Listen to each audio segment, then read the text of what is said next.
It turns out your brain is so good at mirroring the experiences of others, it can even be fooled into drawing sensation from inanimate objects.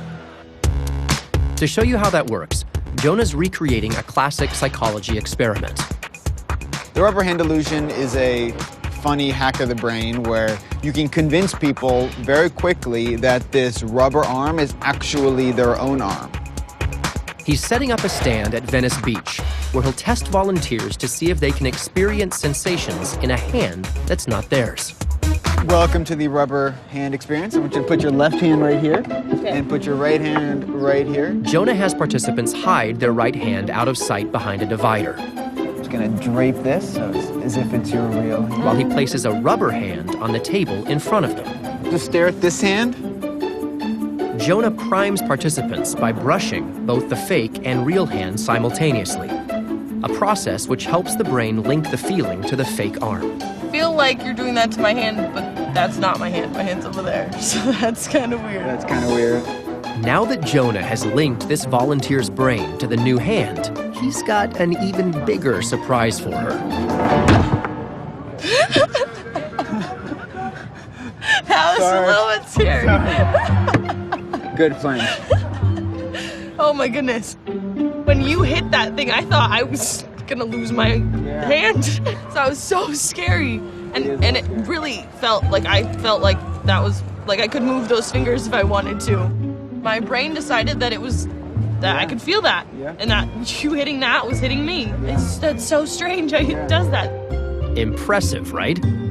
Let's see how many other people fall prey to this mind game. My name's Jonah. Okay, so you keep on staring at that hand.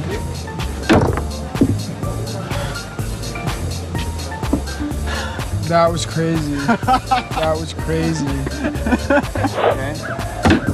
Oh, wow. That scared me. That scared you? Although around 10% of the participants weren't able to mentally connect the fake hand to their body, Did it feel like I smashed your hand at all? No. No. most felt some kind of phantom sensation, if not actual pain. Jonah is hacking into these people's mental body maps, Oh my God. causing them to connect information inaccurately. Right. This is something that's relatively easy to do at home. Play along with our actors in this one. Okay, so try this. Put your hands out, cross them. Remember this trick from when you were a kid? Place your hands in front of you, cross your arms, and place the face of your palms together with your thumbs down. Fingers together and bring it up. Link your fingers, and then twist your arms down and towards you. There you go. Now have someone else point to one of your fingers, or just pick one yourself and try to lift it. That one there. There you go. Did you move the right one? Try another, This one and over another. here.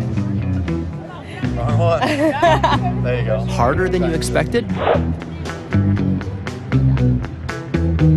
Here, just like in the rubber hand trick, we disoriented your mental map of your body and caused many of you to mistake one hand for another. One of, I think, the most amazing facts about the rubber hand illusion is that it shows you just how weird our sense of the body is.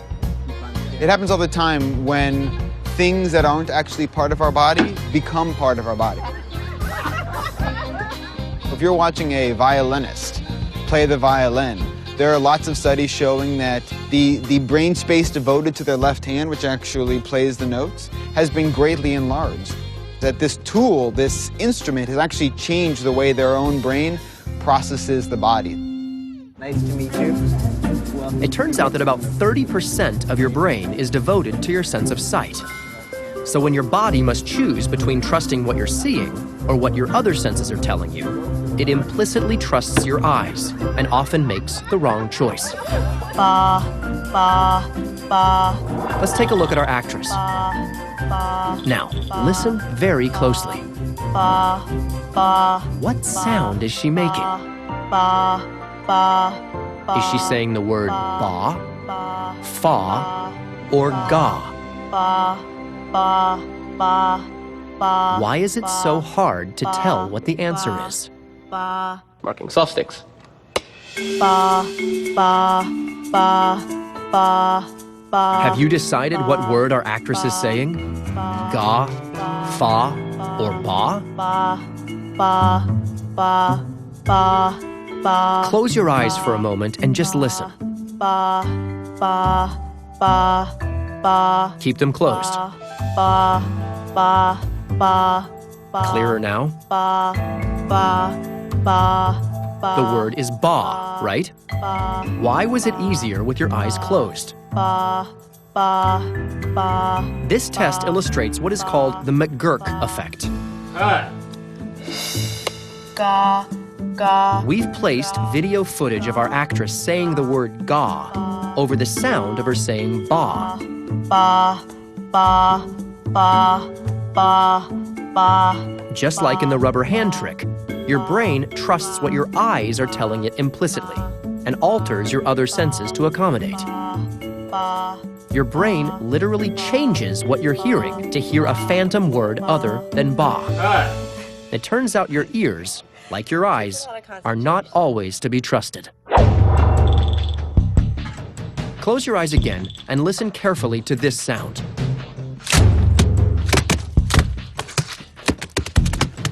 Take a second to decide what is making this sound. Is it a woman slapping a man? A wave hitting a rock? Nope. Open up. It's the sound of cheeseburgers hitting a dock in the movie Cloudy with a Chance of Meatballs. Whatever answer you came up with could have just as easily been right. Sounds in movies are often not made by the same objects they represent. Sometimes the real thing doesn't sound as real as what you make up in life. Robin Harlan and Sarah Monette Jacobs are Foley artists. They make custom sound effects for movies. Each has worked on some 200 films, including Titanic and the Mission Impossible series. We're going to be doing this raining hamburger sequence. What we want really to do is get the squish, because the idea is it's raining hamburgers. So you want to trick yourself into hearing the squish factor. Okay, here we go. Let's try one.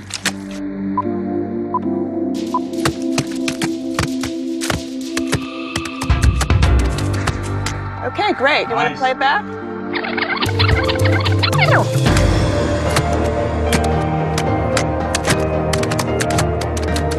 Okay, raining hamburgers. Raining mushy. I think Foley is a little bit like magic, right? Because we have to trick our minds into believing what we see. All the organic sounds of people walking, the bird flying out of the can. We are creating those sounds on the soundstage to bring some life to the film. That was great. The Foley process reveals that your brain is built to quickly find meaning in sound. It's constantly searching its database of experience to help you identify what's making a sound, so you can make a fast decision as to whether or not it's worth your attention. Okay, ready. Robin and Sarah build sounds with qualities that read quickly for your brain, so you never stop to think, is that really what a burger rainstorm would sound like? Really works! Now that you get how these work, let's see if you can identify the sources for 2 more sounds. Ready? Close your eyes. Imagine a visual for this sound. Is it a man grabbing his keys? A horse and carriage? Now open your eyes. They're using taped gloves and a collar to imitate the sound of an excited dog. That was tricky. Here's another one. What image is this sound creating in your head? A tree falling? Ice breaking? Here, they're snapping celery in half to make the sound of someone's neck cracking. So what you can see on screen, the perception of it can be changed by what sounds you choose to put into it. If you're starting to doubt your sense of hearing, don't yet. Your brain's flexible interpretations of sound only serve to help you figure out what's going on out there. Here's another illusion to show you what we mean. Close your eyes again on this one and listen carefully. Paint a mental picture of where you think you are, and after, we'll tell you where the sounds were recorded.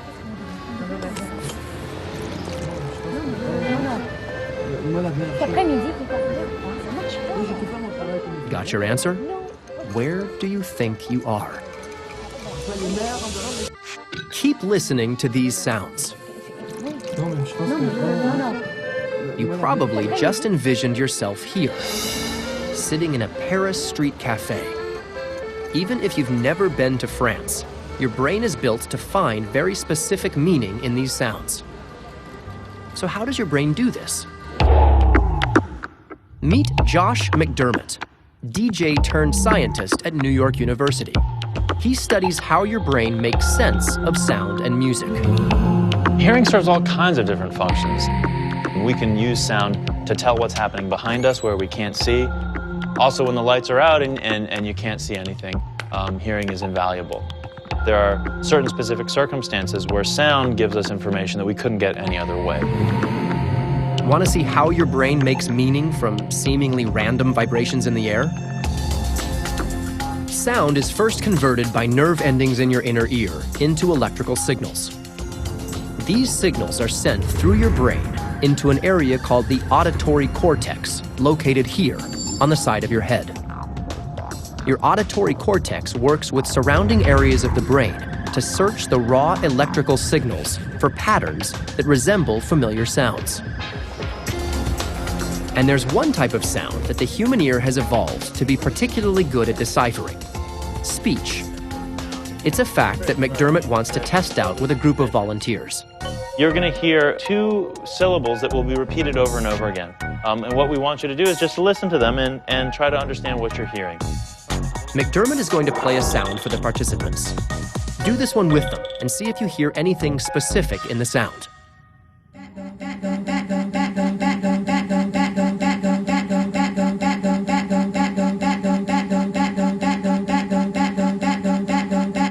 All right, what did people hear here and there? How about you? I heard Batman. Batman, right on. Anybody else? That way, that way. That way, that way, that way. I thought it said back home. Back home. How about you? Did you hear any of the same words as the volunteers? So it was in fact saying, go back, go back.